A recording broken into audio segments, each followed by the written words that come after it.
ስሜለሽ የእናት ፍቅር ማከኮኖፊ ትርጉም ባህሩ ዘርጋው ግዛው።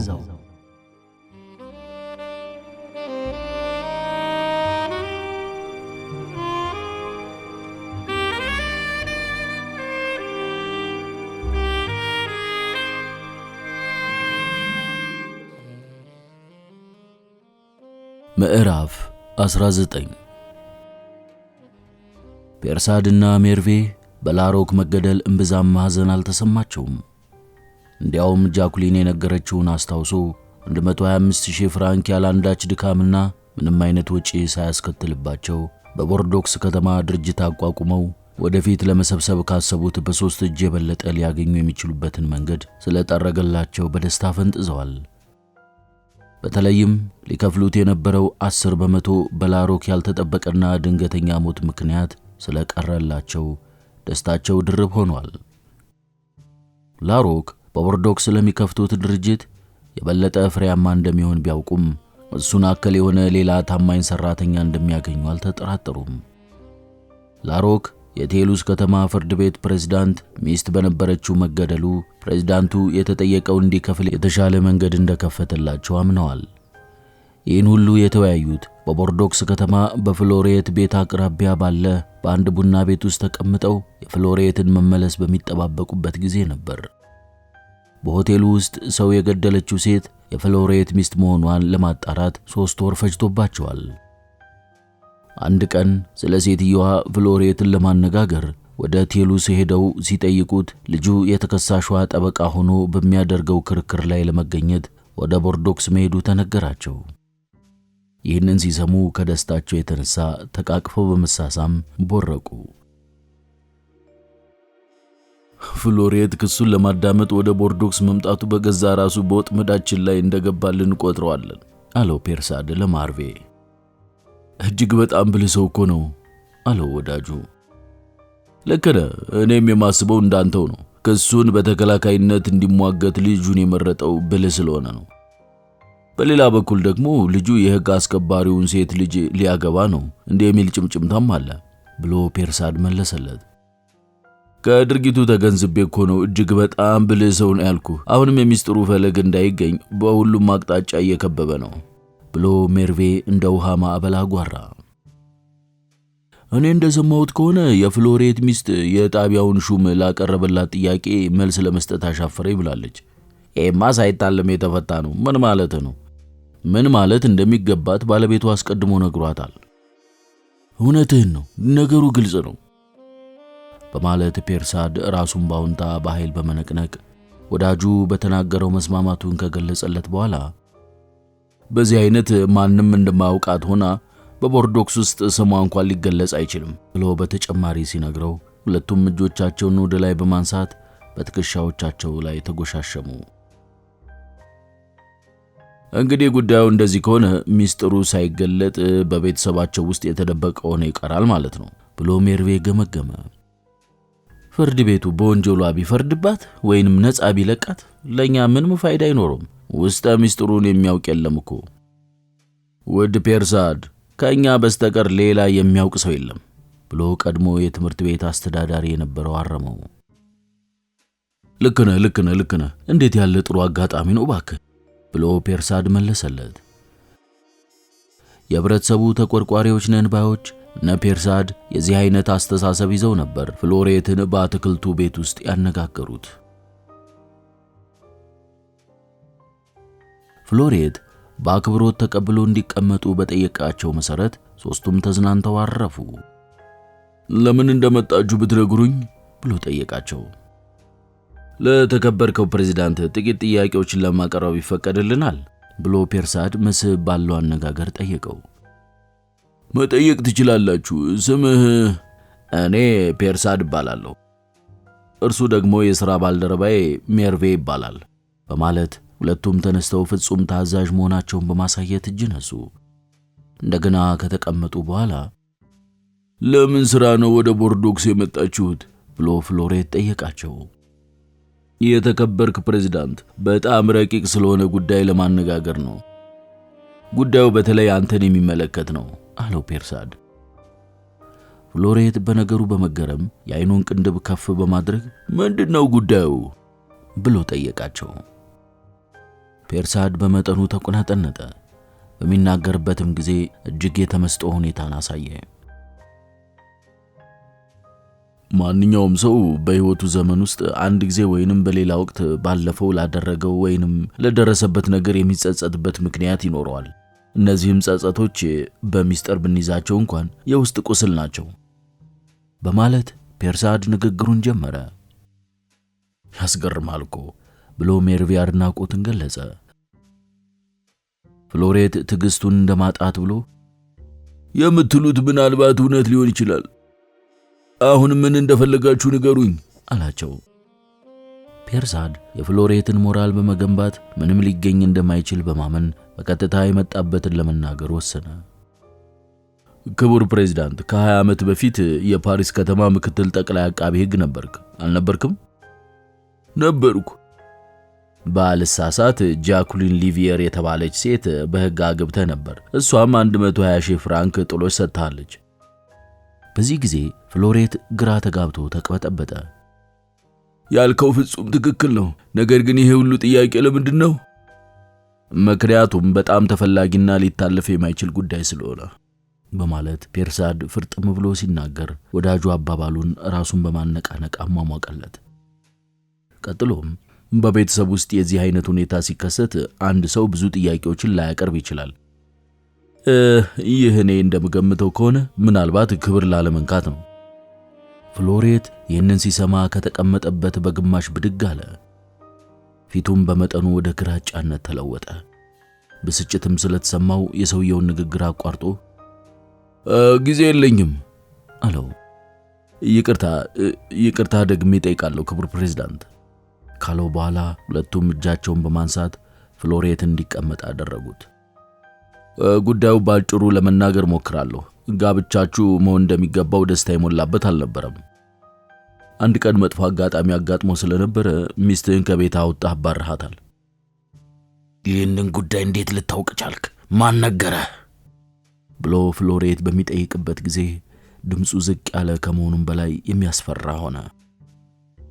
ነገሩ እውነትነት አለው ሲል ፔርሳድ ወዳጁ ምንም ምልክት አላሳየም። ፔርሳድ ግን ዝምታው እንደተስማማ አድርጎ ወሰደው። በጣም ጥሩ። ይህ ችግር በመፈጠሩ ሚስትህ በአገር ውስጥም ሆነ በውጭ አገር ብዙ ተጉዛለች። በመጠኑም ቢሆን አልከፋትም። ፍሎሬት ዘሎ ተነሳ። ፊቱ እየተንቀጠቀጠ ወደ ነጭነት ተለውጧል። ሞታለች? የመጣችሁት መሞቷን ልታረዱኝ ነው ብሎ ጮኸ። ፔርሳድ ፈገግታ በማሳየት አይደለም ብሎ መለሰለት።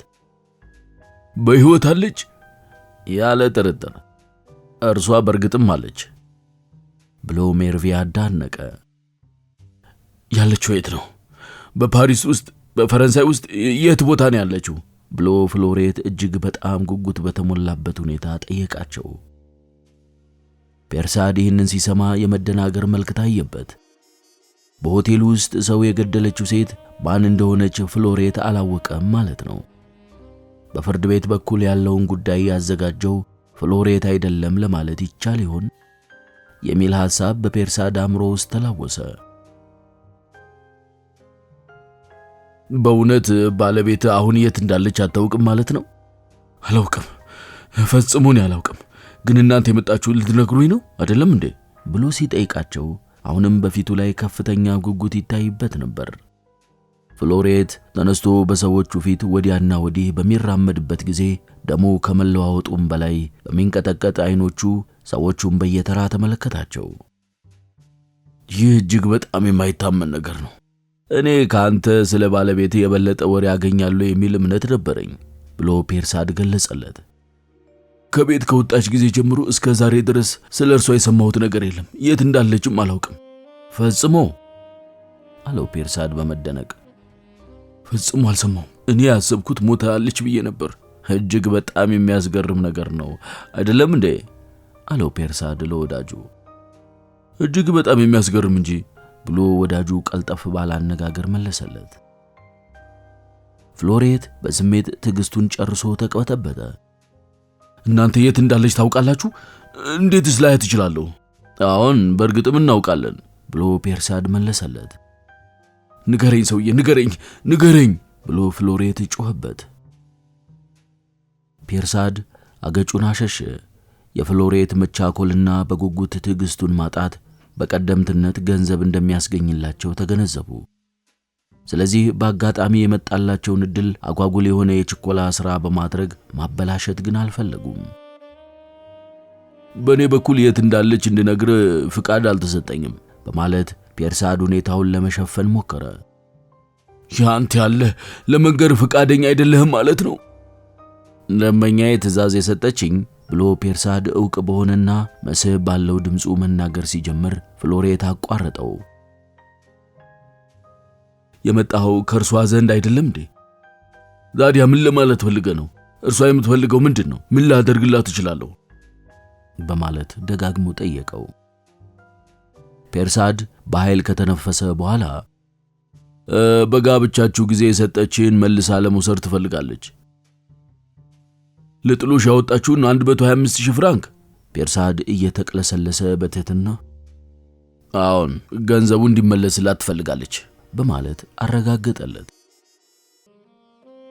የት እንደነበረች ባውቅ ኖሮ ቀደም ብላ ገንዘቡን መውሰድ ትችል ነበር ብሎ ፍሎሬት ራሱን ይዞ ጮኸ።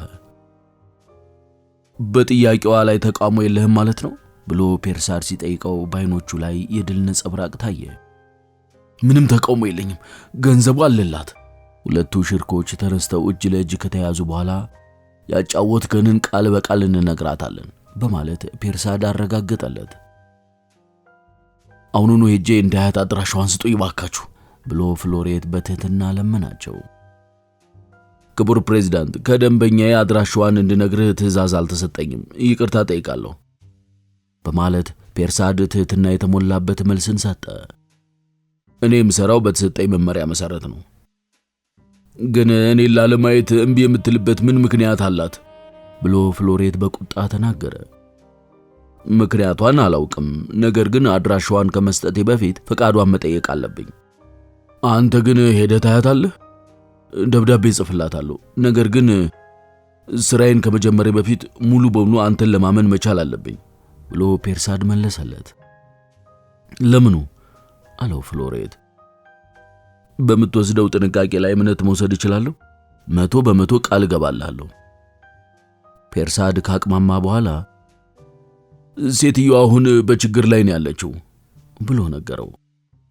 በከፍተኛ ችግር ላይ እንጂ በማለት ሜርቬ የወዳጁን ንግግር አጠናከረለት። 1 ሳንቲም እንኳን የላትም። ያንተ ያለ ብሎ ፍሎሬት በመተንፈስ ፍርሃት ወረረው። በወንበሩ ላይ ተቀምጦ ወደ መሬት በማቀርቀር ፊቱን በእጆቹ ያዘ። ትንሽ ገንዘብ ልትልክላት ፍቃደኛ ነህ ብሎ ፔርሳድ ሲጠይቀው ፍሎሬት ከተቀመጠበት ብድግ አለ። ፊቱም ተለዋወጠ። ፍሎሬት ምን ጥርጥር አለው ካለው በኋላ በሚርበተበት እጁ ኪሱን እየዳበሰ ቶሎ የሚደርሳት ይመስልሃል? ያለምንም መዘግየት ይደርሳታል በማለት የርህራሄ ፊት እያሳየ ፔርሳድ አረጋገጠለት። ፍሎሬት ቦርሳውን ከኪሱ አውጥቶ ቀና ባለበት ጊዜ አይኖቹ በእንባ ተሞልተው ነበር። ምንም ገንዘብ እንደሌላት በመስማቴ ምክንያት በደረሰብኝ ድንጋጤ በመርበት ቤቴ ይቅርታ አድርጉልኝ። አሁን ለጊዜው በኪሴ ያለው 300 ፍራንክ ብቻ ስለሆነ በአስቸኳይ ላኩላት ብሎ በተሰባበረ ቃላት ነገራቸው። ገንዘቡ በዛሬው ቀን ይደርሳታል ብሎ ፔርሳድ አቋረጠው። ቀጥሎም ደረሰኝ እንድሰጥ ይፈቀድልኛል። ለወደፊቱስ ላይህ የምችለው መቼ ነው? የተከበርክ ፕሬዝዳንት፣ ከነገ ወዲያ የሚቻል ይመስልሃል? እስከዚያ መልስ የምታገኝ ይመስልሃል? ተስፋ አለኝ። እንግዲያውስ በተባለው ቀን ጠዋት እንገናኝ ብሎ ፍሎሬት ፈገግታ እያሳየ በመጨበጥ በዕለቱ አብረን ሄደን እናያታለን፣ ይህንንም በሚስጥር እንይዘዋለን አላቸው። ፍሎሬት ያደረበትን ከፍተኛ ጉጉት እያዩ ፔርሳድ በኩራት ራሱን ቀና በማድረግ የተከበርከው ፕሬዝዳንት፣ ራሴን በግልጽ ላንተ የማስተዋወቅ መብት የለኝም። እንድታስታውስ የምፈልገው ግን ይህንን ጉዳይ የምናውቀው አንተ፣ ወዳጄና እኔ ራሴ ብቻ ስለሆንን ሚስጥሩ መደበቅ ይኖርበታል። እንደ መቃብር ጸጥ ያለ በማለት ወዳጁ አስረገጠለት። የተነጋገርነው ቃል እንደምጠብቅ ደግሜ ያረጋግጥልሃለሁ አለው ፍሎሬት በድጋሚ። ፍሎሬት የሞቀ የእጅ ሰላምታ እየሰጣቸው በጣም አመሰግናችኋለሁ። እነ ፒርሳድ ከጨበጡት በኋላ ቃላቸውን እንደሚጠብቁ ነግረውት ወጥተው ሄዱ።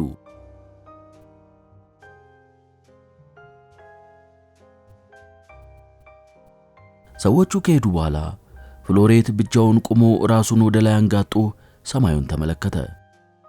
ቀጥሎም ጃኩሊን ማሪኝ፣ ጃኩሊን ማሪኝ በማለት ከልቡ የፈለቀውን ጥያቄ ለጆሮዋ የሚደርስ መስሎት ጮሆ አጉተመተመ። ከዚያም የአትክልቱን ቦታ አቋርጦ ወደ ቤቱ ገባ። ወደ ፎቁ በሚወጣበት ጊዜ 3ቱን ደረጃዎች በአንድ ጊዜ በመራመድ ወደ ኖኤል ክፍል ሲደርስ በስሜት ተይዞና መናገር አቅቶት ከዓይኖቹ እንባው እንደ ወንዝ ውሃ ይፈሱ ነበር። ኖኤል አጎንብሶ ከሻንጣው ልብስ ማውጣቱን በማቆም ቀና ብሎ ሲመለከተው የወዳጁን ፊት መለዋወጥ ሲያይ ፍርሃት ተሰማው። የፈጣሪ ያለ ምን አጋጠመ ፍሎሬት ብሎ በጩኸት ጠየቀው። ጃኩሊን በሕይወት አለች። ኖኤል ሙሉ ለሙሉ ዞሮ በሁለት እጆቹ የፍሎሬትን ትከሻዎች ይዞ ምን ማለት ነው ብሎ ፍርሃትና ድንጋጤ በተቀላቀለበት ሁኔታ ጠየቀው። ቀጥሎም በሕይወት አለች ነው የምትለው? ማን የነገረህ? ፍሎሬት መተንፈስ አቅቶት አፉን እያያዘው በተቆራረጡ ቃላት ታሪኩን ነገረው። ኖኤል ሁሉንም ነገር ከሰማ በኋላ የወዳጁን ክንዶች ጨምዶ በመያዝ አብረው እንደ መዝለል እያሉ እየጮሁ በደስታ ፈነደቁ። ፍሎሬት ከደስታው የተነሳ በወዳጁ ወገብ ላይ እጆቹን ጠምጥሞ ጮኸ። እነዚህ ሁለት ጸጉራቸው ግራጫ መሆን የጀመሩ ወዳጃሞች ወንበሮቻቸውንና ጠረጴዛዎቹን እያተራመሱ የሚችሉትን ያህል እየጮሁ ሳቁ። እጅግ ከመደሰታቸው የተነሳ የሚያደርጉትን አያውቁም ነበር። ከነገ ወዲያ 20 ዓመት ውድ ወዳጄ፣ በመጨረሻ እንደምናገኛ ታውቅ ነበር። ሬሞንድ በጽሕፈት ቤቱ ውስጥ ሆኖ ጩኸቱንና የደስታውን ፈንጠዝያ ስለሰማ ምክንያቱን ለማወቅ እየሮጠ መጣ። መዝጊያውን በኃይል ከፍቶ ሲገባ አባቱና ኖኤል ለ20 ዓመታት ያህል ተለያይተው እንደተገናኙ አይነት በጋለ መንፈስ ይጨባበጡና ይተቃቀፉ እንደዚሁም ይሳሳሙ ነበር። ምንድነው ምክንያቱ አባቴ? ምንድነው ነገሩ? ብሎ ሬሞንድ አባቱን ጠየቀው። ፍሎሬት ወደ ልጁ እየሮጠ በመሄድ እጁን በልጁ ትከሻ ላይ በማስቀመጥ ውዱ ልጄ ሬሞንድ፣ አስደናቂና የማይታመን ደስታ ለአባትህ መጥቷል። ነገሩን አሁን አልነግርህም፣ ነገር ግን ፈጣሪ በጣም ደስ ብሎኛል አለው።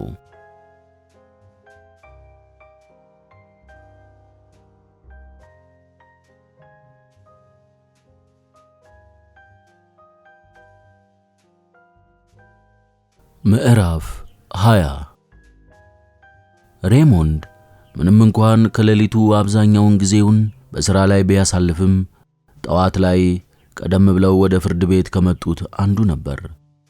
መስመር የሌለው ወጣት ፊቱ ከፍተኛ ኃላፊነት የወደቀበት መሆኑን ያሳያል። ግርማ ሞገስ የሚሰጥ ጥቁር ካባ ለብሶ ተቀምጧል። ለተከበረው ፍርድ ቤት የሚያቀርበውን ንግግር ደጋግሞ ስለሰራውና ስላነበበው በጥራቱም ስለተማመነ ድል የሱ እንደሚሆን ተስፋው በኃይል ደንድኗል። በሌላ በኩል የሚቀርቡት ማስረጃዎች ሁሉ እርሱ ለሚያቀርበው ተቃራኒ እንደሚሆኑ ተገንዝቧል። ለተከሳሿ መስቀለኛ ጥያቄ ማቅረብም ፍሬያማ እንደማይሆን አውቋል። ማድረግ የሚችለው አንድ ነገር ብቻ ነበር። ይኸውም የተከበረው ፍርድ ቤት ለተከሳሿ እንዲያዝንና ርኅራኄ እንዲያድርበት በሚችለው መንገድ ሁሉ መገፋፋት ብቻ ነበር።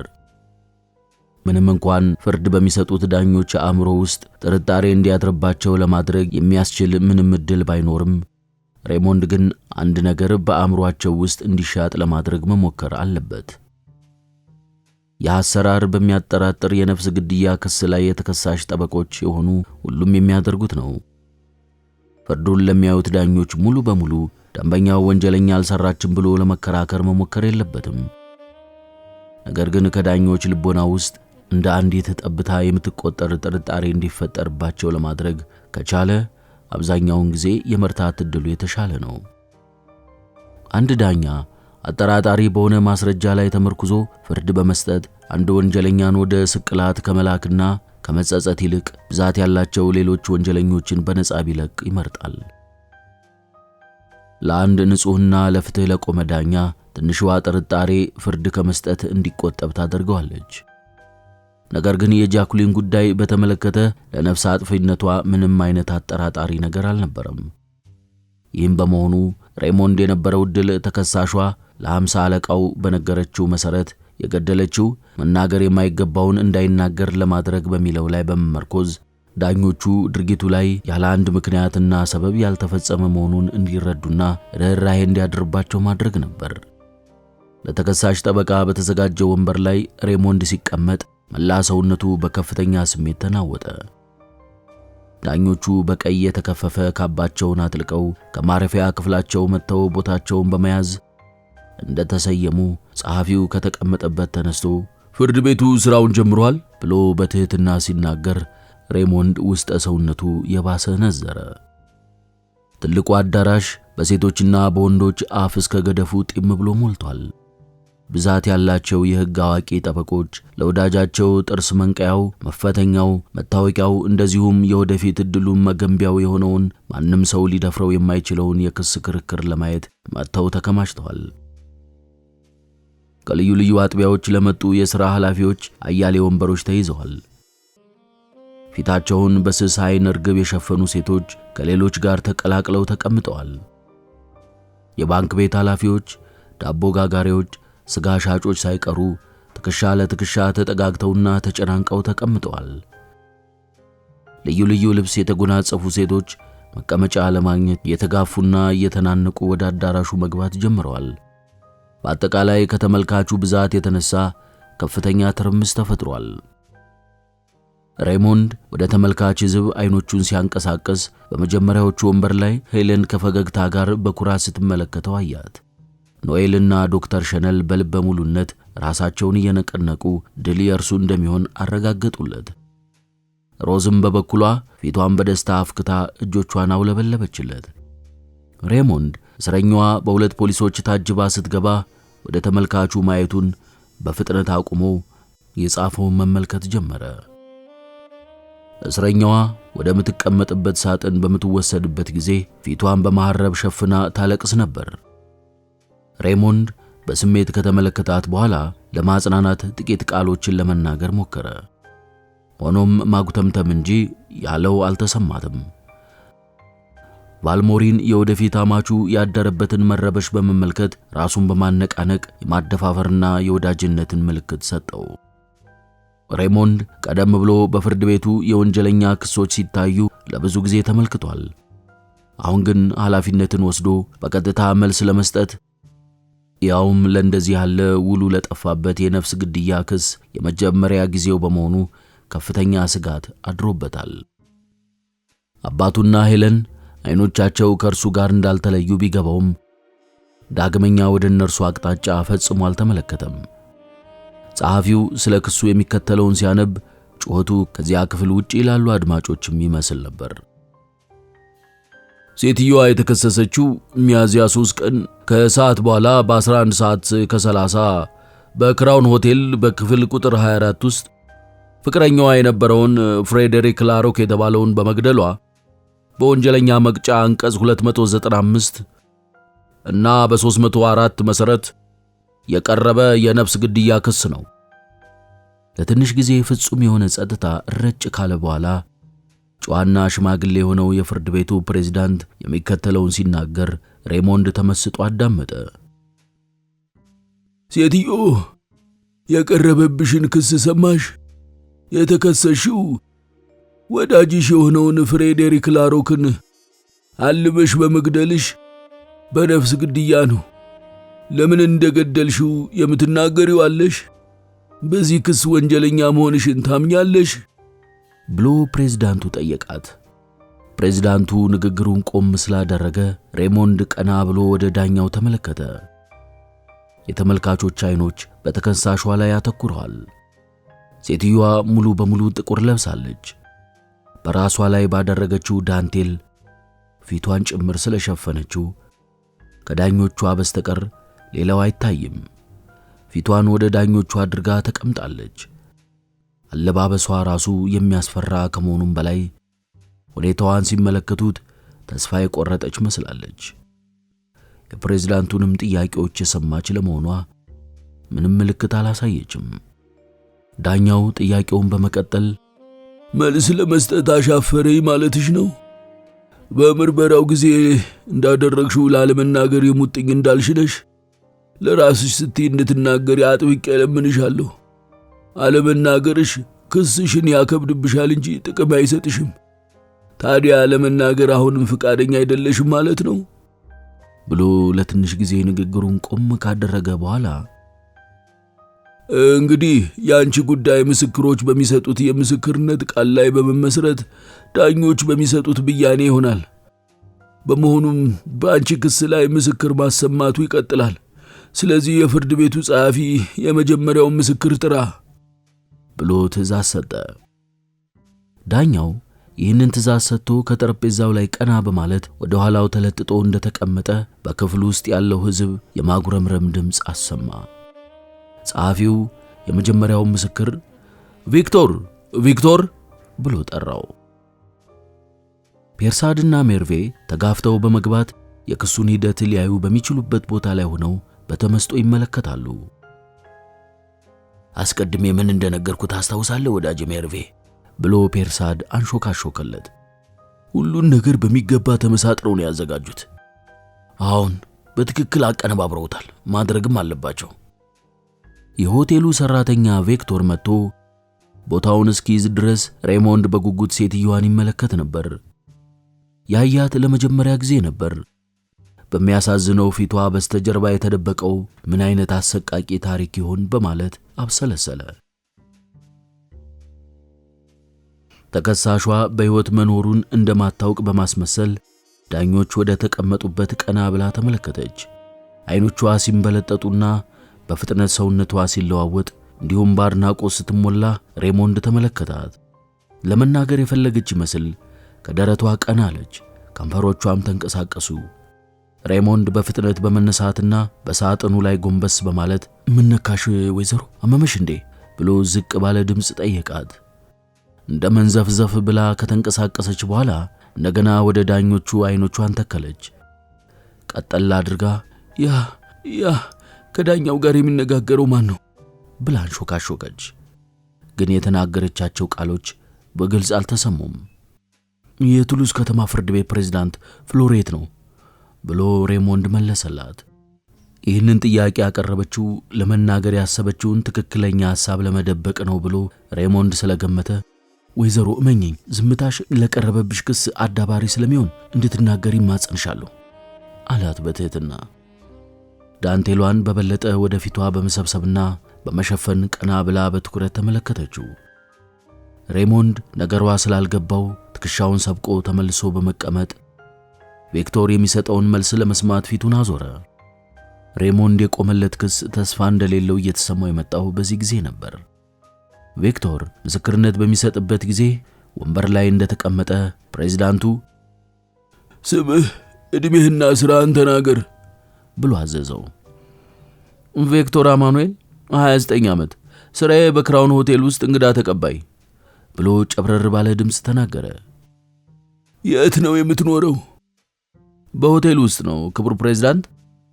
ከእስረኛዋ ጋር ዝምድና ወይም ሌላ ግንኙነት አለህ? የለኝም ክቡር ፕሬዝዳንት። እጅህን ወደ ላይ አንሳ። ያለ ጥላቻ ወይንም ያለ ፍርሃት እውነቱን ለመናገር ትምላለህ? አዎን፣ እውነቱን ለመናገር እምላለሁ። እጅህን አውርድና የምስክርነትህን ቃል ስጥ።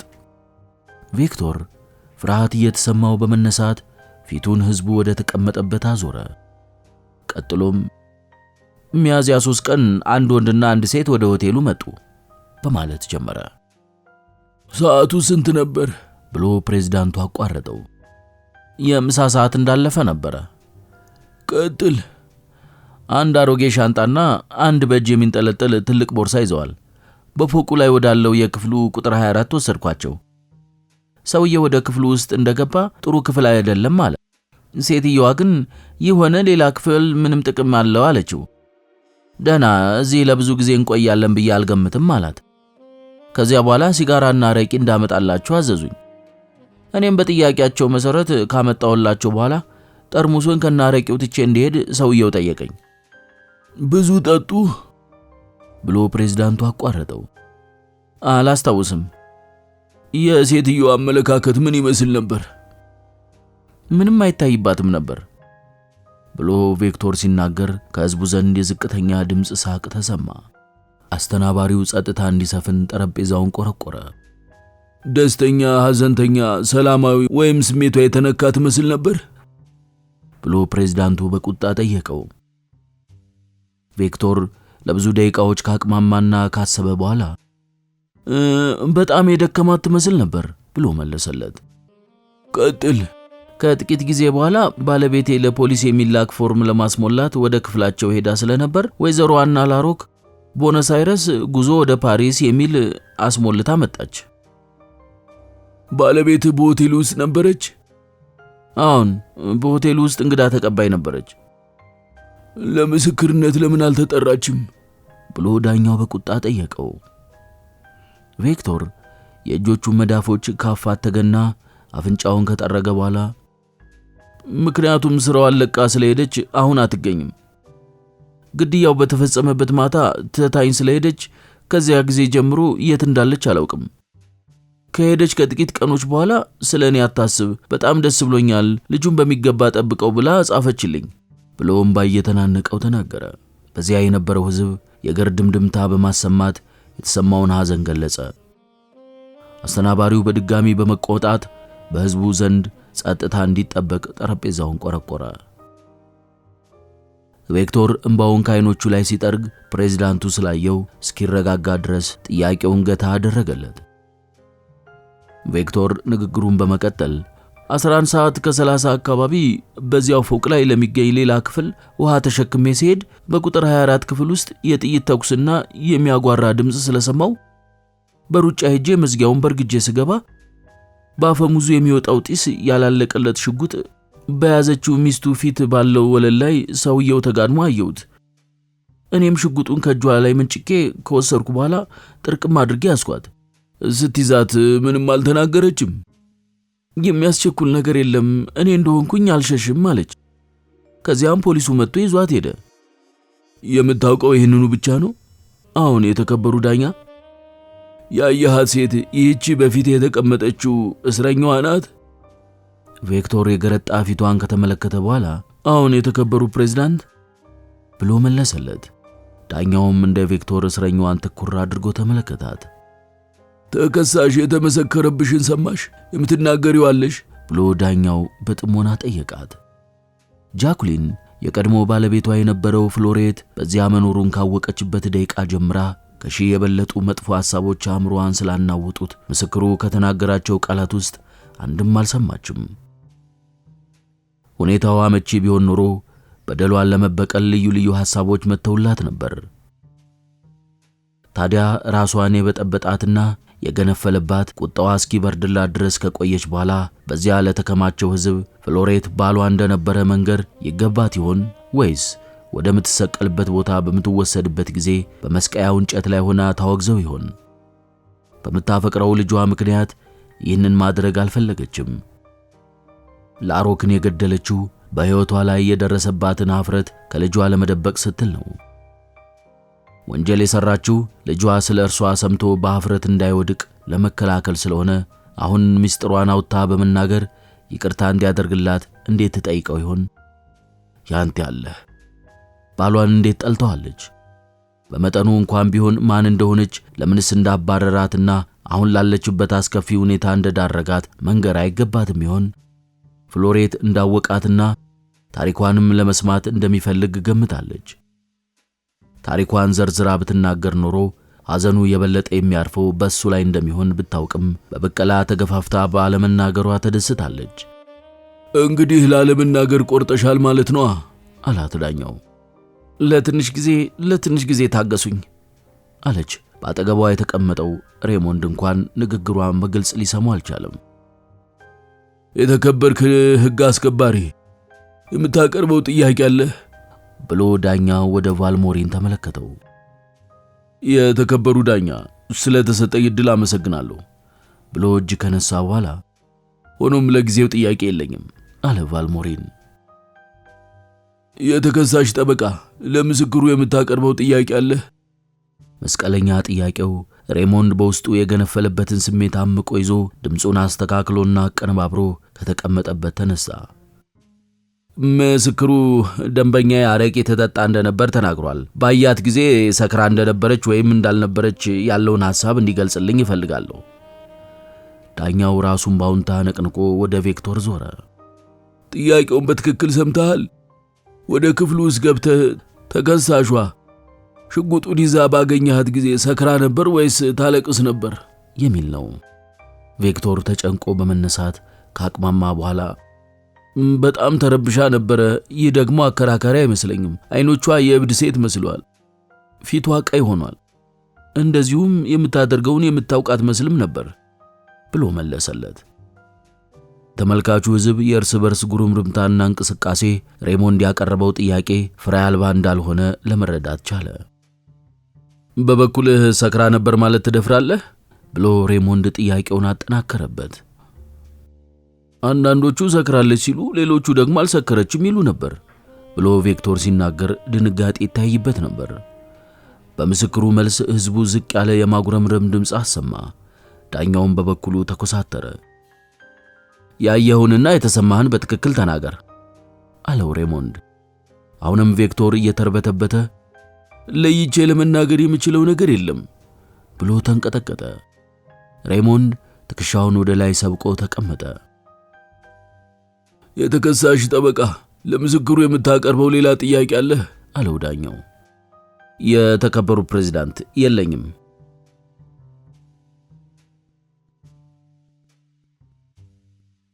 ዳኛው ቬክቶርን ወደ ቦታው እንዲመለስ ከነገረው በኋላ የሚቀጥለው ምስክር እንዲጠራ አዘዘ። ሁለተኛው ምስክር ጃኩሊንን አስሮ የወሰዳት ፖሊስ የ50 አለቃ ፎንታና ነበር። የምስክርነቱን ቃል በሚሰጥበት ጊዜ ድምፁ የጎረና ከመሆኑም በላይ ሪፖርት የሚያቀርብ ይመስል ነበር። ከሆቴሉ አስሮ እስር ቤት እንደወሰዳት ተናገረ። በወሰድካት ጊዜ የተናገረችው ነገር አለ? ብሎ ዳኛው ጠየቀው። ላሮክን ለምን እንደገደለችው ጠይቂያት በሰጠችው መልስ በማፈቅረው ሰው ላይ ቅሌትና ኀፍረት የሚያስከትል ነገር እንዳይናገር ለመከላከል የገደለችው መሆኗን ነግራኛለች። ከዚያ በኋላ በተጨማሪ እንድትናገር ባባብላት በገፋፋት ፈቃደኛ አልሆነችም። ከዚህ በኋላ አንድም ቃል አልተናገረችም ብሎ የ50 አለቃ ፎንታና አስረዳ። የፖሊሱ አነጋገርና የምስክርነት አሰጣጥ በተመልካቹ ላይ ጥሩ ስሜት ቢያሳድርም በተጨማሪ የቀረበለት ጥያቄ አልነበረም። ተመልካቹ ከልዩ ልዩ ህብረተሰብ የተውጣጣ ስለነበረ ስለ ሴትየዋ ሐዘኔታ ሊፈጥሩ የሚችሉ ሐረጎችንና ጥቅሶችን እያቀነባበረ እያዋሃደ ቢናገር ኖሮ ምናልባት የርኅራኄ መንፈስ ያድርባቸው ይሆናል የሚል እምነት በሬሞንድ ልቦና አደረበት። ምስክሮቹ ቬክቶርና የ50 አለቃ ፎንታና ብቻ ነበሩ። ፖሊሱ ተመልሶ በቬክቶር አጠገብ እንደተቀመጠ ዳኛው ወደ ጃኩሊን ዘወር ብሎ አቃቢ ሕጉን ከመጥራቴ በፊት ለመጨረሻ ጊዜ ለራስሽ ጥቅም ስትይ ለምን ወንጀሉ እንደፈጸምሽ ለዳኞቹ ተናገሪ። ቀድሞ ላሰረሽና አሁንም እዚህ ቀርቦ የምስክርነት ቃሉን ለሰጠው ፖሊስ ላሮክን የገደልሽው በማፈቅረው ሰው ላይ ቅሌትና ሐዘን ሊያስከትል የሚችል ነገር እንዳይናገር ለመከላከል እንደሆነ ነግረሽዋል። ስለማን ለመናገር ፈልገሽ ነው? ችግርስ ሊያስከትል የሚችለው በማን ላይ ነው? ለምን እንዳደረግሽ ምክንያቱ ማወቅ ለዳኞቹ ፍርድ አሰጣጥ አመችነት ይፈጥርላቸዋል ካላት በኋላ ንግግሩን ለትንሽ ጊዜ ቆም አደረገ። ቀጥሎም አሁንም አልናገርም ማለትሽ ነው? በዚህ አይነት ምንም ላለመናገር ቆርጠሻል ማለት ነው ብሎ የሕግ አስከባሪውን ጠራ። ቫልሞሪን ረጋ ብሎ ተነስቶ በመጀመሪያ ዳኛውን ቀጥሎም ተመልካቹን ሕዝብ እጅ ነሳ። የህብረተሰቡ ጠንቅ በነበረው ሰው ላይ ተስፋ በቆረጠች ሴት ግድያ ተፈጽሟል ቢባልም የግድያው መነሾ ለሟቹ ግልጽ የነበረ ታሪክ ነበር ብሎ ቫልሞሪን ንግግሩን ጀመረ። አየው ጉዳዩን በሚገባ አቀነባብሮታል ብሎ ፔርሳድ ለወዳጁ ሹክ አለው። ቫልሞሪን በለሰለሰና እንደመረዋ በሚደመጥ አነጋገር የተከበራችሁ ዳኞችና ተመልካቾች ጊዜያችሁን በብዛት ላባክንባችሁ አልፈልግም። ፍርድ የምትሰጡበት ክስ ቀላልም ከባድም ስለሆነ አርቆ ማስተዋልን ይፈልጋል። ሴትየዋ ፍቅረኛዋን ገደለች። ነገር ግን ይህች ሴት ማን ናት? እውነተኛ ስሟስ ማን ነው? የመጣችውስ ከየት ነው? እሷ ማን ናት? እዚህ ካለነው ውስጥ አንዳችንም መልሱን አናውቅም። ሴትየዋ በቁጥጥር ስር ከዋለችበት ጊዜ ጀምሮ ለቀረቡላት ጥያቄዎች ሁሉ መልስ ፈጽሞ አልሰጠችም። ከአጥቢያው ሹምም ለቀረበላት የምርመራ ጥያቄዎች መልስ አልሰጠችም። በዚህ ፍርድ ቤት ውስጥም ሁላችሁም እንደምታዩት ዝምታዋን መርጣለች። በእርግጥ ለቀረቡላት ጥያቄዎች መልስ አለመስጠቷ በበለጠ ሊጎዳ የሚችለው ራሷን ነው። ለምን ወንጀሉን እንደፈጸመች ፍንጭ አለመስጠቷ ራሷን አደጋ ላይ እንደሚጥላት ቢታወቅም ለመናገር ለምን እንዳልፈለገች የሚያውቅ ሰው የለም። ለግድያ አፈጻጸም ልዩ ልዩ ማብራሪያዎች በመስጠታቸው ይቅርታን ባያስገኙም እርምጃው ለምን እንደተወሰደ ማወቁ ለውሳኔ አሰጣጥ ይረዳል። ግድያዎች በገንዘብ፣ በፍቅር ወይንም በቅናት ምክንያት ወይንም በቀልን ለመወጣት ይፈጸማሉ። ነገር ግን ይህች ሴት ወንጀሉን ለምን እንደሰራችው፣ ለመስራት ምን እንደገፋፋት፣ እርምጃውን ለመውሰድ ምን አይነት ኃላፊነት እንዳስገደዳት አእምሯ በሐሳብና በፍርሃት ለምን እንደተዋጠ ለማወቅ ምንም አይነት ማስረጃ ለማግኘት አልተቻለም። ሁኔታው እጅግ በጣም የሚያሳዝንና ጸጸትን የሚያስከትል ከመሆኑም ባሻገር የህሊና ጠባሳ የሚተው ነው። በመሆኑም ለሰሚውም ሆነ ለሚያየው ግራ የሚያጋባ ነው። ስለዚህ ዛሬ እዚህ ያለነው እያንዳንዳችን ነገ በጸጸት ባህር ውስጥ እንዳንዘፈቅ ፍርድ ከመስጠታችን በፊት ግድያው ለምን እንደተፈጸመ ማውጠንጠን አለብን ብሎ በሰፊው አስረዳ። ዳኞችና ተመልካቾች ይህንን ሲሰሙ ከወገባቸው በላይ ወደፊት ጎብደድ በማለት አይኖቻቸውን በሕግ አስከባሪው ላይ ተክለው በስሜት ተዋጡ። ወንጀል ከተፈጸመባቸው ምክንያቶች አንዱ እንኳን ቢታወቅ የፍርድ ምህረት ሊሰጥ የሚችልበትን መንገድ ይከፍታል። ነገር ግን ወንጀሉን ለምን እንደፈጸሙ ለመናገር እምቢ ለሚል እስረኛ ይቅርታ እንዲጠየቅለት ጥያቄ ማቅረብ እጅግ ከባድ አይደለም? የዚህ አይነቱ አሻፈረኝ ባይነት ቢያጋጥም ፍትህ እንዳይጓደል ትክክለኛ ፍርድ ለመስጠት እጅግ ከባድ ይሆናል። በእኔ በኩል ግን ሴትየዋ ሚስጥሯን እንደዚህ አድርጋ የሸሸገችበትን ምክንያት ልደርስበት አልቻልኩም። ሆኖም ለሰራችው ወንጀል በመጸጸት አንድ ቃል እንኳን በከንፈሮቿ መካከል ላላወጣች ሴት ሐዘኔታዬ የመነመነ ነው። በዚህ ጊዜ ድንገተኛ ግልጽ የሆነ ድምፅ ከተመልካቹ ተሰማ። ቫልሞሪን አሁን የምናገረው ሲል ንግግሩን በሕዝቡ ጉምጉምታ ተቋረጠ። የእያንዳንዱ ሰው ዓይን በእስረኛዋ ላይ አረፈ። ሴትየዋ ሐዘንና መከራ የተፈራረቀባት መሆኗ በፊቷ ላይ ይታያል። ሆኖም ብትፈልግ ኖሮ ለመናገር ትችል እንደነበር ያውቀዋል። ሕግ አስከባሪው ከንፈሩን እየመጠጠ በእያንዳንዱ ሰው ፊት ላይ የነበረውን ስሜት ተመለከተ። በብዙዎቹ ላይ የሐዘኔታ መልክ ይታይ ነበር። በአዳራሹ ውስጥ የነበረው ሕዝብ ማጉረምረምና ማጓራት እየጨመረበት ከመምጣቱም በላይ ጥያቄዎቹ መቆም ጀምረው ነበር። ቫልሞሪን ሕዝቡ በመጨረሻ የተናገረው እንዳልተቀበለው ተረዳ። አስተናባሪው የሕዝቡ ስሜት እስከሚበርድ ድረስ ደጋግሞ ጠረጴዛውን ስለመታው በአዳራሹ ውስጥ እንደገና ጸጥታ ሆነ። ከዚህ በኋላ ቫልሞሪን የተናገረውን ለማስተካከል በመሞከር የተከበራችሁ ዳኞችና ተመልካቾች፣ ለመናገር እንደሞከርኩት ስለ ሴትየዋ የምናውቀው አንድም ነገር የለም። የፈረንሳይ ነዋሪ ለመሆኗ ማስረጃ አልተገኘም። በቦነስ አይረስ ውስጥ በተደረገው ክትትል ከየት እንደመጣች ማወቅ አልተቻለም። በተጨማሪም እንደተረዳነው በደቡብ አሜሪካ ውስጥ በነበረችበት ጊዜ አንድም ጊዜ የሕግ መተላለፍ ድርጊት አልፈጸመችም። በመጋቢት ወር አማዞን በተባለችው መርከብ ተሳፍራ ወደ ቦርዶክስ ከተማ ጉዞዋን ቀጠለች። በጉዞዋ ወቅት ካርድ እያየች ለተሳፋሪዎቹ ስለ ወደፊት እድላቸው ከመናገሯና የራሷን የመሞቻ ጊዜ ስለተቃረበ በቶሎ ወደ ፈረንሳይ ለመመለስ የጓጓች መሆኗን ከመተረክ በስተቀር ሌላ ያደረገችው ነገር የላትም። ስለ ሴትየዋ ያለፈ ታሪክ የምናውቀው ይሄንን ብቻ ነው። ተከሳሿ ሚያዝያ 3 ቀን ወደ ክራውን ሆቴል መጣች። በዚያ ቀን በ11 ሰዓት ከ30 ግድም ወዳጇን ገደለች። ሟች ያለፈው ታሪኩ ሲመረመር በስርቆት ምክንያት 2 ጊዜ ወህኒ ቤት ገብቶ እንደነበር ለማወቅ ተችሏል። የሆቴሉ ሰራተኛ የምስክር ቃሉን በሰጠበት ጊዜ እስረኛዋ በምን አይነት ሁኔታ ላይ እንደነበረች ሰምታችኋል። በእኔ በኩል ምስክሩ በሰጠው ቃልም ላይ ሆነ በመጠጥ ምክንያት ያለባትን የሞራል ግዴታ ለምን እንዳልተወጣች ለሚቀርበው ጥያቄ ቁርጥ ያለ አስተያየት መስጠት አልችልም። በዚህ በኩል ያለውን ለተከሳሿ ጠበቃ ለሆነው ለወዳጄ ለሬሞንድ ፍሎሬት እተዋለሁ በማለት በሰፊው ተናገረ።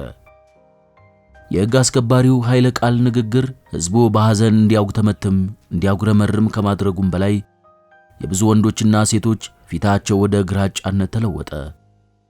ፍርሃት እስከ እግር ጥፍራቸው ወረራቸው። ብዙ ሴቶች ጮኸው አለቀሱ። ሌሎቹ ደግሞ በትኩረት ወደ ሴትዮዋ ተመለከቱ። እስረኛዋ አይኖቿን ጨፍና ቀጥ ብላ በመቆም ፊቷን ወደ ላይ አንጋጣለች። እጆቿንም ጨበጥ ዘርጋ ታደርጋለች። ሁለት ፖሊሶች በኃይል ይዘው በማስገደድ እንድትቀመጥ ወደ ታች ገፏት። በዚህ ጊዜ ፈጣሪ ፈጣሪ ብላ ደጋግማ አንቋረረች። ሬሞንድ ባጠገቧ ስለነበረ እጁን በክንዷ ላይ አድርጎ እንድትጽናና ለመናት።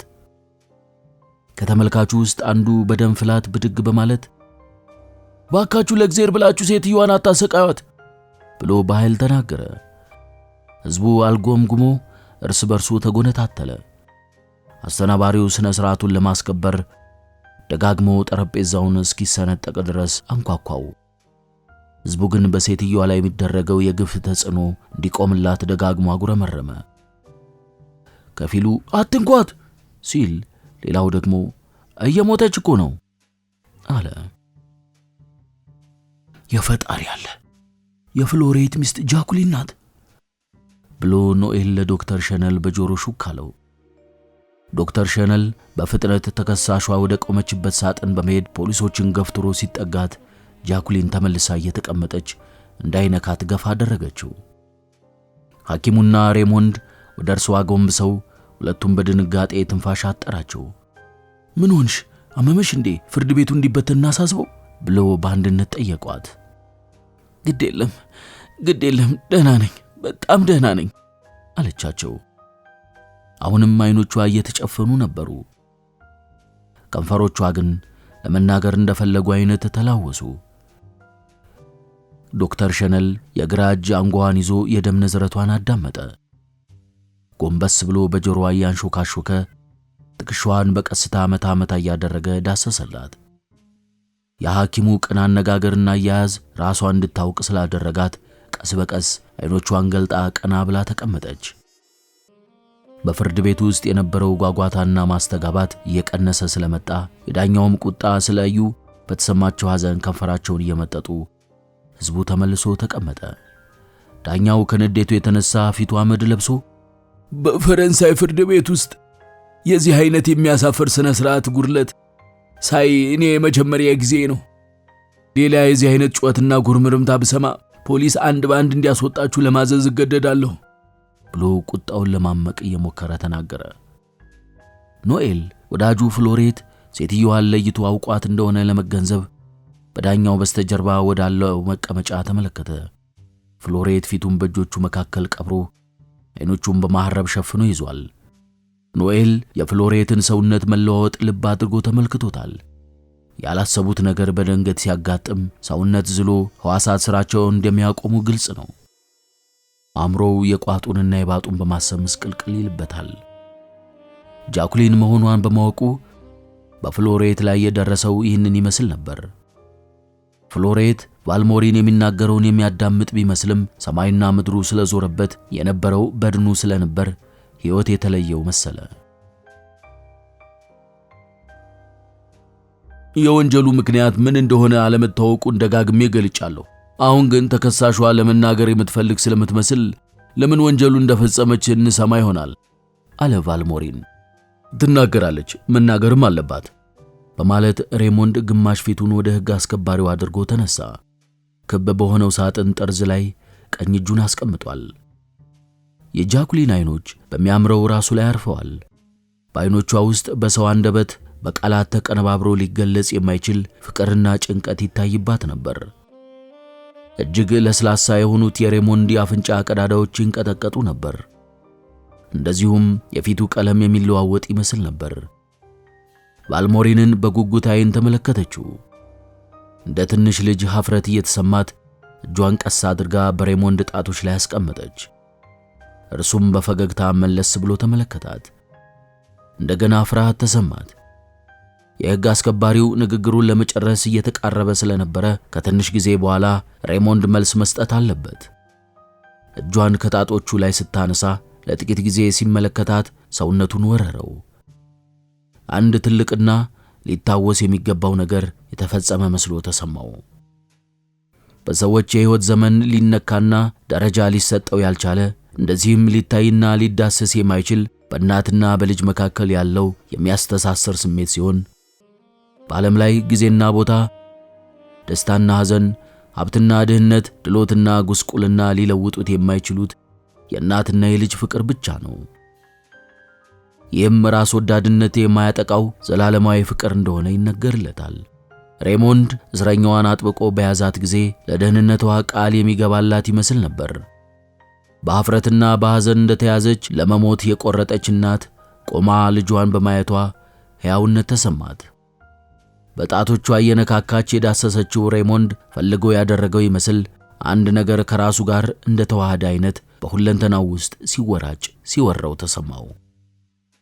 በዚህ ምክንያት በተከሳሿ ጉስቁልናና ሐዘን ስለተነካ እስከ መጨረሻው ድረስ አቅሙ የሚፈቅደውን ሁሉ ለዚች ለመጀመሪያ ጊዜ ላያት ሴት ለመከራከር ከውስጡ ሕሊናው ጋር ቃል ገባላት። አሁንም እንደገና ከዚህ በፊት ተሰምቶት የማያውቀው ሁኔታ ሰውነቱን ደጋግሞ ወረረው። ሴትየዋን በክንዶቹ አቅፎ ለመያዝ ምኞትና ጉጉት አደረበት። ይህ ደግሞ ለእናት ምን ትርጉምና ጣዕም እንዳለው የምታውቀው እናት ብቻ ናት። በአሁኑ ጊዜ ሴትየዋ ለተከሰሰችበት ጉዳይ አንድ ቃል እንኳን ከመናገር ይልቅ 1000 ግድያ ፈጽማ 1000 ጊዜ ብትሰቀል ትመርጣለች። ለዚህም ነው እናት ለልጇ ስትል የማያቋርጥ ፍቅር ወላድ ይፍረደኝ የምትለው። የተከበራችሁ ዳኞች፣ ተከሳሿ ለቆመችለት ያላትን ልባዊ ታማኝነትና ጸጸቷን ከፈጸመችው ወንጀል ጋር በማመዛዘን ላደረሰችው በደል ተመጣጣኝ ይሆናል የምትሉትን የህሊና ፍርድ መስጠት ትችላላችሁ ብሎ ቫልሞሪን ሲቀመጥ የእርስ በርስ ሹክሹክታ ማጉተምተም ከህዝቡ ተሰማ። ፔርሳድ የሕግ አስከባሪው ይህንን ያህል ጠንካራ የሆነ ነገር አልተናገርም አለው። ሜርቬ አይኑን ከሰዎቹ ላይ ሳያነሳ ራሱን በእውነታ ነቀነቀ። እስረኛዋ በድንገት አልቅሳና ቀና በማለት በሳጥኑ ላይ ወደፊት ሰግደድ አለች። ዳኛው በሐዘኔታ አይን ከተመለከታት በኋላ አሁንስ ጥያቄዎቼን ትመልሽልኛለሽ ብሎ በትህትና ጠየቃት። እርሷ ግን እንኳን ልትመልስ ጥያቄውንም የሰማች አትመስልም። ከጥቂት ደቂቃዎች በፊት ለመናገር ፍላጎት ያለሽ መስለሽ ታይተሽ ነበር አላት ዳኛው በድጋሚ። ጃኩሊን በእንባ የረጠበውንና የጎሰቆለውን ፊቷን ቀና በማድረግ እጆቿን አጥብቃ አፋጠገች። አይሆንም፣ በፍጹም አይሆንም፣ በፍጹም አይሆንም፣ አይሆንም ብላ ከጮኸች በኋላ እንደገና ቀረቀረች። ግትርነትሽን በመተው አስበሽ ለተጠየቅሽው መልስ እንድትሰጪ ለመጨረሻ ጊዜ የተሰጠሽን ዕድል እንዳታበላሽው በጥብቅ አሳስብሻለሁ ብሎ ዳኛው ከምክር ጋር አጥብቆ ነገራት። የተቀመጠችበት ክብ ሳጥን እስኪንቀጠቀጥ ድረስ ስቅስቅ ብላ ከማልቀስ በስተቀር የሰጠችው መልስ የለም። በተመልካቹ ዘንድ የከንፈር መምጠትና የሐዘን ጉምጉምታ እንደገና ስለተሰማ አስተናባሪው በመቆርቆሪያው ጠረጴዛውን ደጋግሞ መታው። በመጨረሻም የተከሳሽ ጠበቃ ብሎ ዳኛው ጠራ።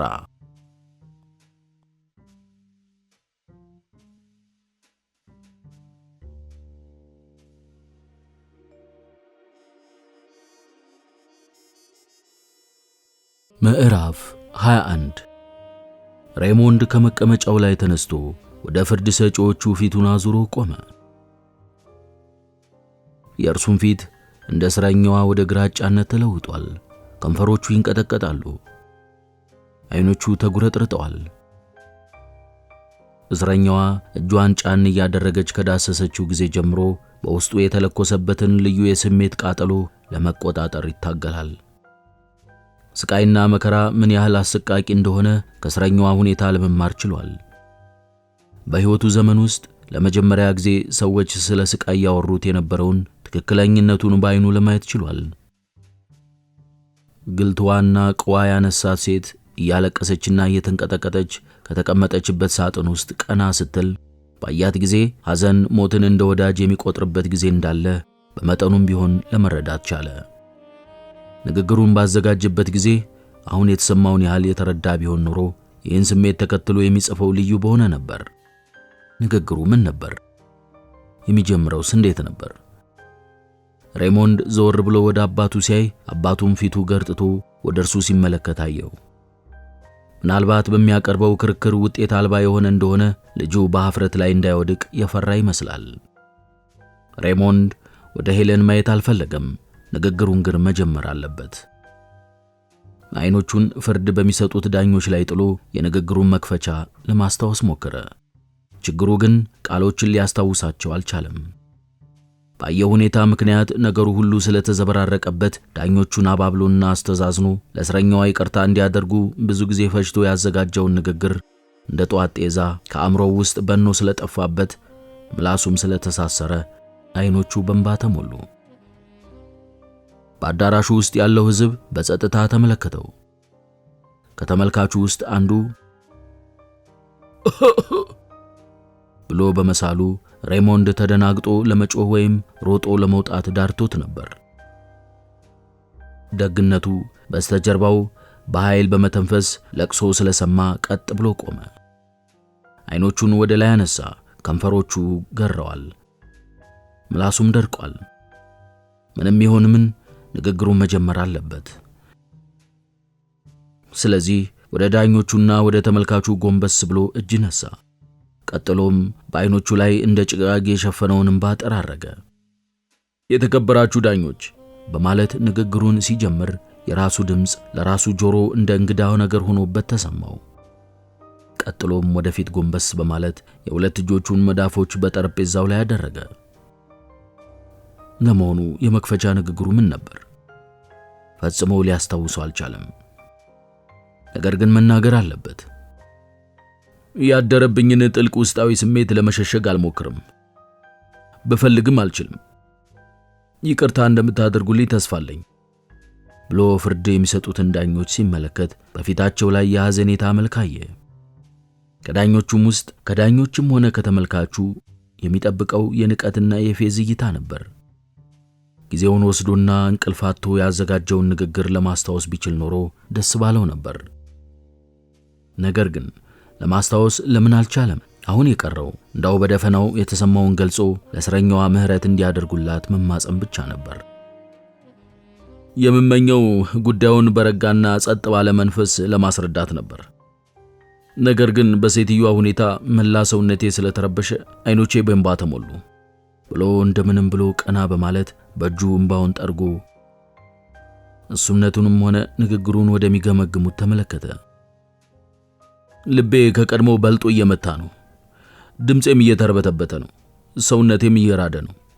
በጠቅላላው መላቅጡ እየጠፋብኝ ነው።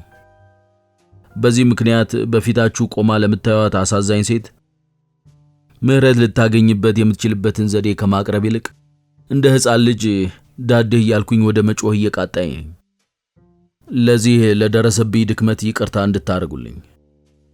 ይሁን እንጂ ይህ የደረሰብኝ ምስቅልቅል የቆምኩለትን ፍላጎት ሊያስቀረው አይችልም ካለ በኋላ ከጠረጴዛው ላይ ቀና ብሎ ዳኞቹን ተመለከተ። በሕይወቴ ሙሉ ለመጀመሪያ ጊዜ የዚህ አይነት ችግር፣ መከራና ሐዘን፣ ጉስቁልናና የተፈራረቀባትን የኑሮ ምሬት የደረሰባትን ሴት ቀርቤ ለማየትና ጠልቄ ለማወቅ የቻልኩት አሁን ነው። ለቆምኩለት የተቀደሰ ዓላማ ብቃት ኖሮይ ለመገኘት የማልችል እየመሰለኝ ልቤ በፍርሃት ሲሰባበርና ሲሰነጣጠቅ ይሰማኛል ካለ በኋላ ንግግሩን ቆም በማድረግ የደረቁ ከንፈሮቹን በምላሱ አረጠበ። እናንተን ለማሳመን የርኅራኄ እጃችሁን እንድትዘረጉ ለማድረግ ለሰው ልጅ ሕልውና ስትሉ ፍርዱን እንድታቀሉላት ለማግባባት ብሎም አእምሮአችሁን ለማሳሰብና ዝንባሌያችሁን ለመሳብ እንቅልፍ ለምኔ ብዬ ለዚህ ክስ የሚሆን ያዘጋጀሁት ንግግር ይህችን ካሉት በታች ከሞቱት በላይ የሆነች ችግርና ሐዘን የተፈራረቀባትን አቅመቢስ ሴት ምስኪኗን ሴት ሳይ አእምሮዬ ውስጥ በኖ ጠፋ። የተከበራችሁ ዳኞች እስቲ ተመልከቷት። ቃላት ብደረድር እንባዬ እንደ ምንጭ ውሃ እየፈለቀ ቢፈስ የምህረት ጎዳናን ለመጥረግ አይችልም ይሆናል። ነገር ግን ዓይን አይቶ ልብ ይፈርዳል እንደሚባለው የዚችን ሴት ሁኔታ ለማሳየት ሌላ መንገድ ያለ አይመስለኝም በማለት ወደ እስረኛዋ በከፊል ዞር ብሎ የእጆቹን ጣቶች በሳጥኑ ላይ ቢያስቀምጥም ድምፁ በሐዘን እንደተያዘ ቁርጥ ቁርጥ ይልበት ነበር። በዳኞችም ሆነ በተመልካቹ ፊት ላይ የሐዘንና የመተከዝ ሁኔታ ይታይ ስለነበረ በንግግሩ መማረካቸውን ሬሞንድ ለማወቅ ቻለ። ሬሞንድ ውስጡ ልቦናው በእውነተኛ ሐዘን በመነካቱ ያለ ይሉንታና ያለ ማለባበስ ከአእምሮ በሚፈልቀው ንግግር ዕውቅ ወደ ሆኑት ጥሩ ተናጋሪዎች መድረክ ሳያስበው ተሸጋገረ። በዚያች ትንሽ ደቂቃ ውስጥ ያደረገውን ከልብ የመነጨ ንግግር ዳኞቹ ትንፋሽ እያጠራቸው በተመስጦ ከማዳመጣቸው ባሻገር የንግግሩን መጨረሻ ለመስማት ጓጉተው ነበር። በዚህም ምክንያት ሬሞንድ በራሱ ላይ እምነት እያደረበት ስለመጣ በጽሑፍ ካዘጋጀው ፍሬ ነገር በመጠኑ ትዝ ቢለውም ቃሎቹን ግን ሊያስታውሳቸው አልቻለም።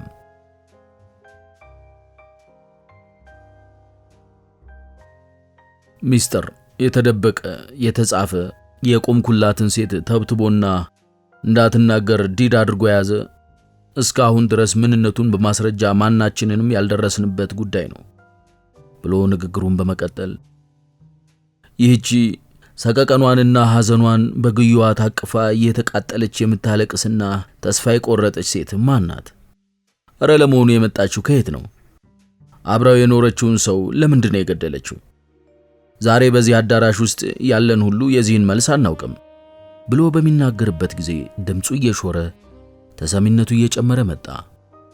ውስጧ እየነፈረ ደብቃ ያዘችውን ይህንን ሚስጥር ፍልቅልቅ አድርጋ በማውጣት ለመናገር የምትችልበት ራሷ በፊታችሁ ተኮራምታ የምታዩት ምስኪን ብቻ ናት። ነገር ግን ምን ሆና ይሆናል? የሚበልጥባትን የምታውቀው እርሷ ራሷ በመሆኗ ሚስጥሯን ይፋ አውጥታ ላለመናገር ከብረት የጠነከረ አቋም ወሰደች። ለመሆኑ እንደዚህ የምታደርገው ለምን ይሆን? የፍርድ አሰጣጥ ሕግጋትን ለማናጋትና ለማዛባት ይሆን? የዚህ መልሱ በእርግጥ ፈጽሞ አይደለም ነው። ዓላማዋ እንደዚህ ቢሆን ኖሮ ያለ ጥርጥር ሚስጥሯን ዘግዝጋ ትናገር ነበር። ወንጀሉን ለምን እንደፈጸመችው ምክንያት በመስጠት ራሷን ለማዳን ትሞክር ነበር። ከሰራችው ወንጀል ንጹሕ ለመሆን የሆነ ያልሆነውንም ትቀባጠር ነበር። ፍቅረኛዋን ለምን እንደገደለችው ሊታመኑ የሚችሉ ብዙ ምክንያቶችን ማቅረብ ትችል ነበር። አግባብ ያልሆነ ነገር ስለፈጸመባት፣ በድንገተኛ ጸብ የመሳሰሉትን ምክንያቶች መስጠት አያቅታትም ነበር። ግድያው ከመፈጸሙ ቀደም ብሎ በክፍሉ ውስጥ የነበረና ያየ ወይንም የሰማ አንድም ሰው አልነበረም። የምታቀርበው የሐሰት ነው ብሎ የሚሟገታትም አልነበረም። በአጠገቧ የነበረው ብቸኛው ሰው ላሮክ ነው። እሱ ደግሞ በሞት ተሰናብቷል። ደንበኛዬ ቅጥፈትን፣ ማታለልንና ተንኮልን በንቀት ዓይን ተመለከተቻቸው። የድርጊቷ ውጤት ምን እንደሆነ በትክክል ታውቃለች። ነገር ግን የፈጸመችውን በማለባበስ ከወንጀሉ ንጹሕ ነኝ ለማለት የሰናፈጭ ቅንጣት ታህል እንኳን ፍንጭ አላሳየችም። የሆቴሉ ሰራተኛ ደርሶ ሽጉጡን ከእጇ ሲመነትጋት አትስጋ፣ እኔ እንደሆንኩኝ ለማምለጥ አልሞክርም ነበር ያለችው። ከዛ ጊዜ ጀምሮ አፏን በዝምታ ለጎመች። የተከበራችሁ ዳኞች፣ እንደዚሁም ተመልካቾች፣ ለዚህ ምክንያቷ ምን ይሆን? ሊደረስበት የማይችልና ግራ የሚያጋባ የሰውን ልጆች አስተሳሰብ የሚፈትን የሰውን ቅስም የሚሰብር ምርምር፣ ያውንም ጥልቀት ያለው ምርምር የሚጠይቅ ነገር ነው። የተከበራችሁ ዳኞች፣ ሐቁ በሰው ጆሮ እንዳይገባና ተሸፍኖ እንዲቀር በስተጀርባው አንድ ነገር እንዳለ ከአንደበቷ በወጡት ቃሎች ለመረዳት ይቻላል። የአሰራት ፖሊስ በትኩሱ ለምን እንደገደለችው በጠየቃት ጊዜ በሰጠችው መልስ በመወደውና በማፈቅረው ላይ ሐዘንና ኀፍረት ሊያስከትል የሚችል ነገር እንዳይናገር ለመከላከል ነው የገደልኩት የሚል እንደነበር የምስክር ቃሉን በሰጡበት ጊዜ እዚህ ያለነው ሁላችንም ሰምተናል። ሬሞንድ ድምፁን ከፍና ጎላ አድርጎ የተከበራችሁ ዳኞች፣ ይህ አነጋገር የዚህች ምስኪን ሴት ሚስጥር ምን እንደሆነ ቁልጭ አድርጎ ያሳየናል። በተከሳሿ ሕይወቱ ያለፈው ላሮክ የተባለው ሰው በታሪኩ ላይ ጉድፈት እንደነበረበት ከሕግ አስከባሪው ሰምተናል። ሟቹ ላሮክ ቀደም ብሎ በፈጸመው ወንጀል 2 ጊዜ ተፈርዶበት ታስሮ እንደነበር ተረድተናል። በዚህ አይነት ሌላም አያደርግም ተብሎ አይገመትም። እንግዲህ ለሴትየዋ በምታፈቅረውና በምትወደው ሰው ላይ ሐዘንንና ኀፍረትን ሊያስከትል የሚችል ነገር እንዳያደርግ የነበራት ብቸኛና አማራጭ የሌለውን መንገድ ሰውየውን በመግደል ብቻ ነበር። ታዲያ ይህ ያልተቋረጠ ዝምታ ይህን አያስረዳምን? ይህች ምስኪን ሴት፣ ይህች በጉስቁልና አዘቅት ውስጥ የሰመጠች፣ ይህች በሞራልና በሐዘን የተኮራመተች ሴት ለምታፈቅረው ስትል ዓላማዋ ደስታዋን እርግፍ አድርጋ በመተው የኑሮ ዝቃጭ የምትመራ ናት። እኛ ለማናውቀው እርሷ ግን ለምታውቀው ዓላማዋ ራሷን አሳልፋ የሰጠች ናት። ሴት ወይዘሮች በመንገድ ሲያልፉ ለሚጠየፏት ቀሚሳቸውን እንኳን እንድትነካ አይፈቅዱላትም። እርሷ ግን የምታከብረው በውስጧ የማይበርድ ፍቅር አላት። ከዚያም ከምታፈቅረው የምታገኘውን ደስታ ከሕይወቷ የበለጠ ታመልከዋለች። ሕይወቷንም አሳልፋ ልትሰጥለት ቆርጣለች። አንድ ቀን ይህንን የምታመልከውን ክቡር ፍቅር ሊያናጋ የሚችል ሁኔታ ስለተፈጠረባትና ይህም ድርጊት በምትወደው ሰው ሕይወት ላይ ጥቁር ነጥብ ሊያስከትል የሚችለውን የተዳፈነ ምስጢር አውጥቶ ለመንገር የሞከረውን ከሃዲውን ያለማወላወል ገደለችው። በእርሷ ግምት ለሰውየው ሞት ያንሰዋል። ሬሞንድ ንግግሩን ከልቡ በመነጨ ስሜት እየቀጠለ ስለመጣ አንደበተ ርቱዕነቱ ለራሱም እየተሰማው ስለመጣ ወኔው ደነደነ። የመድረክ ፍርሃቱም ለቀቀው። ዳኞቹም ሆነ ተመልካቾቹ ፈዘው ሲያዳምጡት ስላየ የሚናገረው ፍሬያማ እንደሆነም ተገንዝቧል። ድምፁ እያየለ ድምፁን እየለዋወጠ የሰውን ልጅ የውስጥ ቁስል እየነካካና የሰውን የተዳፈነ ስሜት እየኮረኮረ በመናገሩ ግማሾቹ አገጮቻቸውን በእጆቻቸው አስደግፈው ከንፈሮቻቸውን ሲመጡ፣ ሌሎቹ ደግሞ አይኖቻቸው በእንባ ጭጋግ ተሸፍነዋል።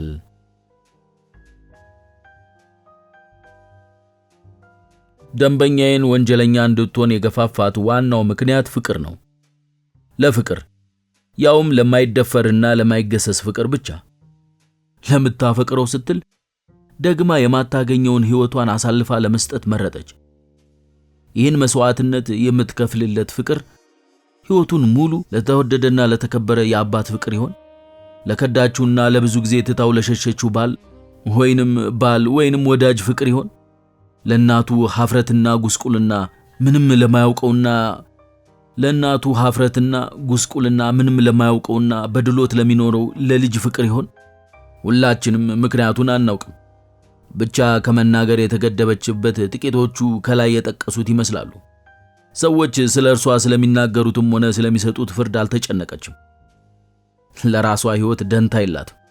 መስዋዕትነትን በደስታ ለመቀበል ፈቃደኛ ናት። ነገር ግን ያበጠው ቢፈነዳ ራሷን ለማሳወቅ ፈቃደኛ አይደለችም። ለእርሷ ክብርና ትልቁ ቁም ነገር ለምትወደውና ለምታመልከው ስትል ሞት ይቅርና በሕይወቷም እያለች በስለት ብትሰነጣጥቅና በቶን እሳት ብትቃጠል ሚስጥሯን አውጥታ የማትናገር መሆኗን ከአላት ጠንካራ አቋም ለማወቅ ይቻላል። የተከበራችሁ ዳኞች፣ እንደዚህ አይነት ስሜት ያላት ሴት ተራ ወንጀል አትሰራም። ድርጊቱ ያለ ምክንያት ያልተፈጸመ ስለሆነ እንደ ማንኛውም ወንጀል የሚታይ አለመሆኑን ላረጋግጥላችሁ እወዳለሁ። ፖሊሶች የሴትዮዋን ማንነት ለማወቅ ያልወጡትና ያልወረዱት ወይንም ያልሞከሩት የለም። የጥረታቸው ውጤት ግን ትንሽ ፍንጭ እንኳን አላስገኘም። ይህም የሚያሳየው ይህ ወንጀል የመጀመሪያዋ መሆኑን ነው። ይህ ባይሆን ኖሮ ፖሊሶቹ ካለፈው ታሪኳ አንዳንድ ነጥቦችን ሊያገኙ ይችሉ ነበር። የተከበራችሁ ዳኞች፣ ያለ ጥርጥር ብሎ ሲናገር የሚያስተጋባ ድምፁ አድማጮቹን ያስደነቀ ከመሆኑም በላይ እንባ በቋጠሩት አይኖቹ ውስጥ ብልጭታ ታየ። ደንበኛዬ ወንጀሉን እንድትፈጽም አስቀድሞ የገፋፋት ሰው እንዳለ ጥርጥር የለውም። በዚህም ምክንያት የማታልፈው ሆኖባት ለወሰደችው እርምጃ ልንጨክንባት አይገባንም። ቁጣችንም ሊበርድ ይገባዋል። የምንሰጠው ፍርድ እንደዚህ ያለችውን ሴት የሚኮንንና የሚያጠፋ መሆን የለበትም። ምክንያቱም ይህንን እንድትፈጽም የኮረኮራትና የገፋፋት ያ ኃላፊነት የማይሰማው ሰው ነው ብሎ ሰውነቱ እየተንቀጠቀጠ ጮሆ ተናገረ። ሰውየው በመጀመሪያ ፈቃዱን እንድታሟላ አባበላት። በኋላ ግን ዝቅ አድርጎ በማየት አዋረዳት። ፍቅረኛዋ ወይንም ባሏ የነበረው ያ ሰው ትክክለኛውን ነገር የማያስተውል ራሱን ከፍ አድርጎ የሚያይ ከመሆኑም በላይ ወደ መጥፎ ተግባር እንድታዘነብል መንገድ ጠረገላት። ሰው ሰራሽ ሕጎች እንደዚህ ያለውን ፍቅረኛ ወይንም ባል ለመቃወም ኃይል የላቸውም ካለ በኋላ እጆቹን ጨብጦ ወደ ላይ እየዘረጋና ወደፊት እየተራመደ እግዚአብሔር ግን ያየዋል፣ ፍርዱንም ያለ ጥርጥር ይሰጠዋል በማለት በምሬት ተናገረ። እንደዚህ አይነቱ ፍቅረኛ ወይንም ባል ይህችን ሴት አሁን እንደምታያት እንድትሆን ያበቃት እሱ ነው። ለዚህ ግፍና ውድቀት ደግሞ ከእርሱ በስተቀር ሌላ ኃላፊ የለም ካለ በኋላ በጉሮሮ ውስጥ የተናነቀውን አንድ ነገር ዋጠው። ንግግሩን ምሬት በመላበት ሁኔታ በመቀጠል በመጀመሪያ ለዚህ ሴት ውድቀት መነሻ የሆነው ሰው አሁን በደስታ ይኖር ይሆናል። ጥሩ ስምና የህሊና ሰላምም ይኖረው ይሆናል። በመጨረሻው የፍርድ ቀን ግን ይህ ሰው በዚህች ሴት ጎን ይቆማል፣ ምናልባትም ከርሷ ዝቅ ብሎ።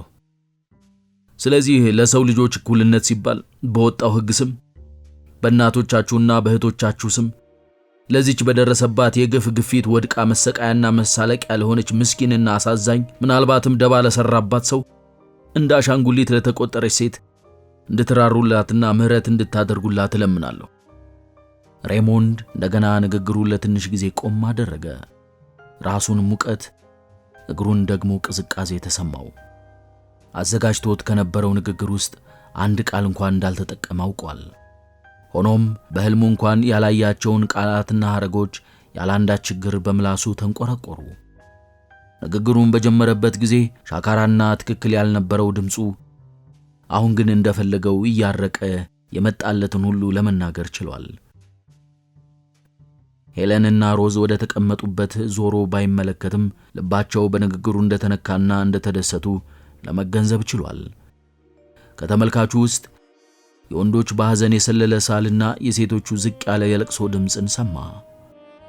የክብር እንግዶች ወደ ተቀመጡበት ወንበር ሲመለከት አባቱ አጎንብሶ ሰውነቱ ሲንቀጠቀጥ አየው። ያላንዳች እንከን እያፍታታ ያደረገውን ንግግር እንደ ብረት ጠንካራ የነበረውን የአባቱን ስሜት ሳይቀር የነካ መስሎ ተሰማው። ከአንደበቱ እንደዚያ ይዘንብ የነበረውን ንግግር ሬሞንድ ራሱ አላመነውም። የአባቱንም ስሜት ይነካል ብሎ አልገመተም ነበር። በጽሞና ይመለከተውና ያዳምጠው የነበረው ኖኤል አይኖቹን በእጆቹ ሸፍኖ በወዳጁ በፍሎሬት ላይ የደረሰው አሰቃቂ ስቃይ ስለተሰማው ልጁ ሳያውቅ በአባቱ ላይ ያቀረበውን ወቀሳ ለማቆም 2 ጊዜ ያህል ለመቆም የሞከረ ይመስል ነበር። ልበ ንጹሕ ሬሞንድ ግን ንግግሩን እያሳመረ ቀጠለ። የሕግ አስከባሪው ስለ ክሱ ሲናገር በነበረበት ሰዓት አንዳንድ ጊዜ ለግድያ ይቅርታ የሚደረግበት ሁኔታ እንዳለ ከማስረዳቱም በላይ በብስጭት ስሜት ተነሳስቶ ለሚደርስ ግድያ ይቅርታ ሊሰጥ የሚችል ምክንያት መኖሩንም አስታውሶናል። የተከበራችሁ ዳኞች፣ እንግዲህ ህሊናችሁ ይህችን ሴት ወንጀለኛ ናት ብሎ ይገምትልናልን? ከአንዴም 2 ጊዜ ታስሮ የነበረውንና እድሜዋን ሙሉ ሸሽጋ ያዘችውን ሚስጥር አሳልፎ በመንገር የምታፈቅረውን ሰው ደስታ ለማናገር ቆርጦ የተነሳውን ሰው ማጥፋቷ ሊያስቀጣት ይችላል? ችግሯ ችግር ሳይመስላት አፍና በመያዝ ሕይወቷን የሰዋችለትን ዓላማ እንዳይናገር በድፍረት ሰውየውን ሲጥ ማድረጓን ይህችን ያልታደለች ሴት ወንጀለኛ ያደርጋታልን? ለመሆኑ ይህንን እርምጃ የወሰደችው ለማን ነው? ሕይወቷን ሙሉ ላፈቀረችው እርሷም ለምታውቀው እኛ ግን ለማናውቀው ሰው ነው። እስቲ ይህንን ጉዳይ እያንዳንዳችን ራሳችንን በሴትዮዋ ቦታ በማድረግ እንመልከተው። የተከበራችሁ ዳኞች፣ እኔ በበኩሌ ሊያስቀጣትና ሊያስፈርድባት አይገባም እያልኩ 1000 ጊዜ ተቃውሞዬን አቀርባለሁ። ልቤ ተቃውሞውን ደጋግመው በጩኸት ያሰማል። የተከበራችሁ ዳኞች፣ ያቀረብኳቸውን ትክክለኛ ነጥቦች ግምት ውስጥ እንድታስገቧቸውና እናንተም የኔን ስሜትና ፍርድ ተካፋይ እንደምትሆኑ አልጠራጠርም። የተከበራችሁ ዳኞች፣ ለዚች ልቧ በፍቅር ለደነደነች ሴት ያቀረብኩት ምክንያት ሕጋዊ ነው። የምትሰጡት ፍርድ እውነትነቱ የማይፋቅ ምስክርነቱ ለሚቀጥለው ትውልድ የሚተላለፍ ነው ብዬ ስለማምን ውሳኔያችሁን የምጠብቀው ያለ ፍርሃት ነው። ስለ ሴትየዋ ሁኔታ እኔ እንደተገነዘብኩትና እንደተረዳሁት ለእናንተ ለመግለጽና ለእኔ እንደገባኝ ለእናንተም እንዲገባችሁና እንዲሰማችሁ ለማድረግ በቂ ቃላትን ለማግኘት ባለመቻሌ የህሊና ቁስል ጥሎብኛል። መጠነኛ የሆነ ወንጀል እንኳን ሰርታለች ብላችሁ በደንበኛዬ ላይ ግምት ብታሳድሩ እንኳን ራሴን የምቆጥረው ለቆምኩለት ሥራ ብቁ እንዳልሆንኩ እንጂ ደንበኛ የተከሰሰችበትን ወንጀል ሊያስቀጣት ወይንም ሊያስወነጅላት እንደማይችል ቅንጣት ያህል እንኳን አልጠራጠርም። ይህንንም በፊታችሁ ቆሜ የምናገረው ሙሉ በሙሉ ደፍሬ ነው በማለት ሬሞንድ ንግግሩን አቆመ።